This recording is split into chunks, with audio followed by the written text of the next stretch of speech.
Hello my dear friends, আমার ভালোবাসা এবং সালাম গ্রহণ করবেন। কামাল স্পোর্টস বিডির পক্ষ থেকে আপনাদের সকলকে আজ শুক্রবার এই বিশেষ আসরে স্বাগত জানাচ্ছি। সেই সাথে আমার চ্যানেলটি সাবস্ক্রাইব করার এবং আমার সাথে থাকার অনুরোধ করছি। গত কয়েকদিন থেকেই বিভিন্ন ওয়েবসাইটে আমি দেখতে পাচ্ছি তবে কি কেড়ে নেওয়া হবে লিওনেল মেসির একটি ব্যালন ডিওর। এ প্রসঙ্গে আমি অনেকটাই খোঁজাখুঁজি করেছি বিভিন্ন ওয়েবসাইটে এবং তা থেকে যা পেয়েছি তা আপনাদের জানাচ্ছি এই ভিডিওতে। আপনারা সকলেই এই মর্মে অবগত যে ফুটবল ক্যারিয়ারে আটবার ব্যালন ডিওর জিতেছেন লিওনেল মেসি। তার মাঝে একটি ব্যালন ডিওর কি ছিনিয়ে নেওয়া হবে? সেটি কি পাবেন পোল্যান্ডের বিখ্যাত ফুটবলার এফসি বার্সেলোনার কৃতি স্ট্রাইকার রবার্টো লেভানডোভস্কি? এ নিয়ে জল্পনা কল্পনা। ঘটনাটা হলো 1918-19 মরশুমের জন্য ব্যালন ডিওর জিতেছিলেন লিওনেল মেসি। এর পরের বছর সবচেয়ে ভালো ফুটবল খেলেছিলেন রবার্টো লেভানডোভস্কি। 2019-20 মরশুমে ব্যালন ডিওরের তালিকায় তার ফলেই সবার উপরে নাম ছিল রবার্টো লেভানডোভস্কির। কিন্তু দুঃখের বিষয় হলো সেবার সারা পৃথিবী জুড়েই কোভিডের আক্রমণ হয়েছিল এবং সেই কোভিড মরশুমের কারণে সেবার পুরস্কারটি দেওয়া হয়নি। এরপরে 2020-21 সালে আবার সেই পুরস্কার দেওয়া হয়েছিল, আর সে বছর আবারও ব্যালন ডিওর জিতেছিলেন লিওনেল মেসি। এই ঘটনার পরেই যথেষ্ট বিতর্ক হয়েছিল।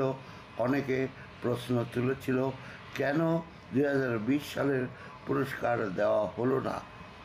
সকলে অবগত যে ফ্রান্স ফুটবল নামের পত্রিকা, যারা প্রতি বছরে ব্যালন ডিওর পুরস্কার কে পাবেন, কোন পুরস্কার কোন খেলোয়াড়ের কাছে যাবে, সেগুলি ঠিক করে থাকেন।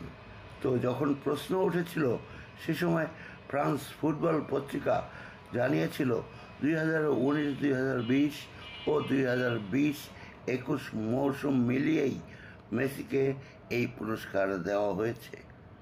কিন্তু সিদ্ধান্তটি নিয়ে প্রশ্ন তুলেছিলেন লেভানডোভস্কি নিজেও।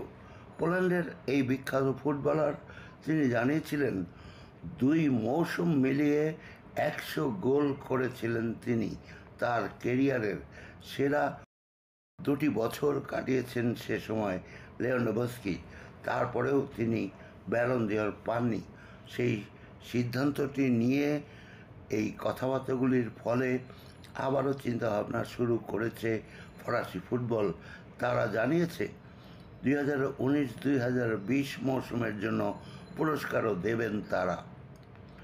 এমনই এক সিদ্ধান্ত, এমনই এক ঘোষণা, সেটিকে স্বাগত জানিয়েছেন রবার্টো লেভানডোভস্কি। তিনি বলেন, 4 বছর পরে আমি যদি আবারও ব্যালন ডিওরটি পাই তাহলে আমার কোনো দুঃখ নেই। এই পুরস্কার খুবই একটি গর্বের বিষয়। আমাকে যখনই দেওয়া হোক না কেন আমি অত্যন্ত আনন্দের সাথে সে পুরস্কার গ্রহণ করব। এখন চারিদিকে প্রশ্ন উঠেছে, অনেক অনলাইন ওয়েবসাইটে আমি দেখেছি তাহলে কি মেসির কাছ থেকে সে সময়ের ব্যালন ডিওরটি নিয়ে নেওয়া হবে? তাহলে কি সারা বিশ্বের মেসি ভক্তদের এবং লিওনেল মেসি নিজেকেও ব্যালন ডিওর 7টির মালিক বলে ভাবতে শুরু করবেন? এই প্রশ্নটি নিয়ে সারা বিশ্বের বিভিন্ন ওয়েবসাইটে অনেক প্রশ্ন উঠেছে। আমি তা দেখেছি আর পেয়েছি এমন যে প্রশ্নটির জবাব এবং উপসংহার টেনেছে ভারতের কলকাতার নাম করা সংবাদ মাধ্যম আনন্দবাজার.com-এর স্পোর্টস বিভাগ। আনন্দবাজার.com বলছে সেরকম সম্ভাবনা অবশ্য নেই, কারণ একবার এই পুরস্কার দেওয়ার পরে তা নিয়ে নেওয়া হয় না। দরকার পড়লে শুধুমাত্র 2019-20 মৌসুমের জন্য ব্যালন ডিওর পাবেন রবার্ট লেভানডোভস্কি। 2020-21 মৌসুমে পুরস্কার থাকবে লিওনেল মেসির কাছেই। এ ব্যাপারে মোটামুটি স্বস্তির একটি নিঃশ্বাস ফেলা গেছে যে লিওনেল মেসি 8টি ব্যালন ডিওরের মালিকই থাকবেন। মাঝখানে সেই করোনাকালের জন্য, অর্থাৎ যে সময়টিতে 2019-20 সালের ব্যালন ডিওর পুরস্কার সহ পৃথিবীর সকল কর্মকাণ্ডই বলতে গেলে বন্ধই ছিল, সেই সময়টুকুর জন্য পুরস্কার পাবেন রবার্টো লেভানডোভস্কি। এ বিষয়ে সকল প্রশ্নের অবসান হয়েছে। লিওনেল মেসির কাছে থাকছে 8টি ব্যালন ডিওর। কামাল স্পোর্টস বিডির এই চ্যানেলটি সাবস্ক্রাইব করে আমাদের সাথে থাকুন। কামাল স্পোর্টস বিডির পক্ষ থেকে আপনারা যে এতক্ষণ আমার সাথে থাকলেন সে কারণে অনেক অনেক শুভেচ্ছা রইল। Thank you very much.